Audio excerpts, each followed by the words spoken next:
Have you ever wondered, why do we sneeze? Sneezing is your body's way of cleaning your nose. When dust, pollen, or germs irritate the inside of your nose, your nerves send a signal to your brain. Your brain then triggers a quick reaction. Your chest muscles, diaphragm, and throat all work together.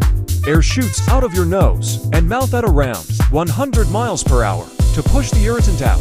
It's a simple reflex, but it plays an important role in keeping your breathing system clear. That's all for now. Thanks for watching.